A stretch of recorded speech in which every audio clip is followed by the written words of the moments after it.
Perkenalkan, kami dari kelompok 4 akan menjelaskan materi korosi. Di sini saya Hayati Lasya dan rekan saya ada Firantika Azahra, Vidyasari, dan Febriana Putri.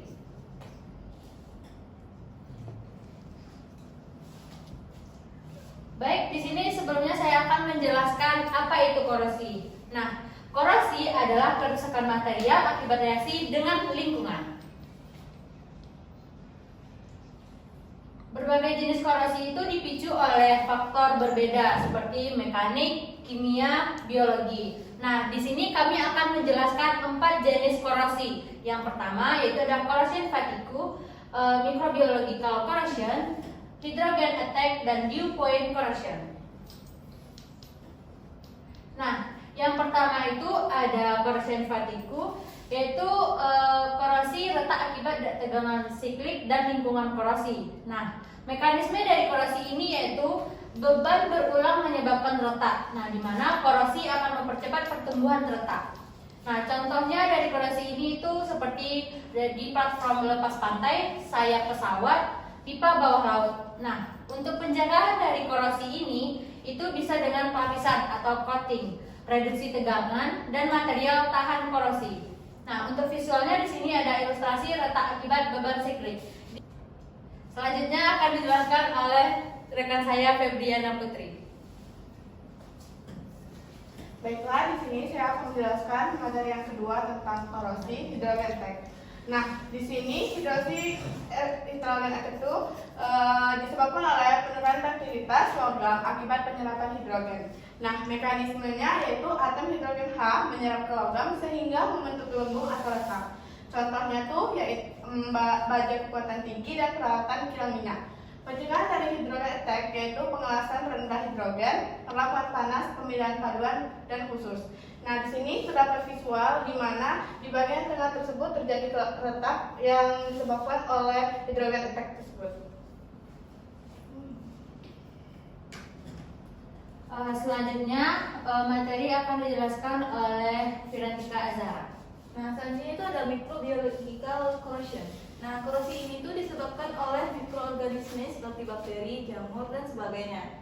Mekanisme dari korosi ini itu yaitu mikroba menghasilkan asam seperti H2SO4 atau biofilm yang korosif. Nah, contohnya itu ada di pipa air, lambung kapal, tangki penyimpanan, dan sebagainya. Pencegahan untuk korosi ini itu adalah biosida, pembersihan yang berkala, dan material tahan MIC. Nah, ini adalah contoh gambar dari microbiological korosi di mana di situ tuh korosi itu disebabkan oleh mikroorganisme. Baiklah, yang terakhir akan dijelaskan oleh Vidyasari. Baiklah, di sini saya akan menjelaskan tentang dew point corrosion. Korosi ini terjadi ketika kondensasi uap di permukaan dingin. Contohnya tuh kayak kalau mekanismenya tuh seperti gas buang SO3, HCl, kemudian mengembun dan membentuk asam korosi. Contohnya tuh ketel uap, cerobong asap, penukar dan penukar panas. Pencegahan dari korosi ini yaitu penurunan suhu di menjaga suhu permukaan di atas titik embun, gunakan baja yang tahan karat. Berikut adalah gambar di proses kondensasi asam pada permukaan logam.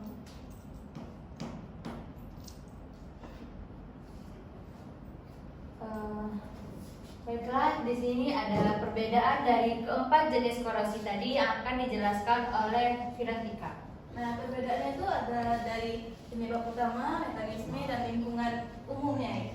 Nah, yang pertama tuh corrosion fatigue, di mana itu penyebab utamanya itu beban siklik dan juga lingkungan yang korosif. Kemudian mekanismenya itu retakan mikro dari fatigue dipercepat oleh reaksi korosi.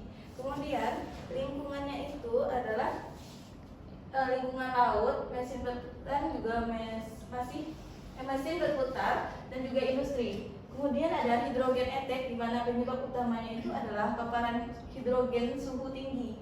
Mekanismenya yaitu hidrogen membentuk metana dalam logam dan juga merusak mikro struktur. Selanjutnya itu ada lingkungan umumnya itu ada di boiler, reaktor, dan juga industri petrokimia. Kemudian ada microbiological corrosion, itu adalah penyebab utamanya itu aktivitas dari mikroorganisme, misalnya SRP.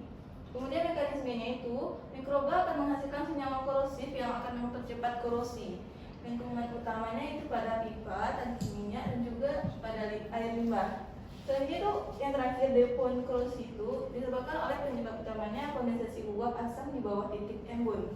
Mekanismenya itu ada asam seperti H2SO4, HCl, itu akan mengembung yang akan menyebabkan korosi lokal. Lingkungan umumnya itu ada pada cerobong asap dan juga sistem pembakaran.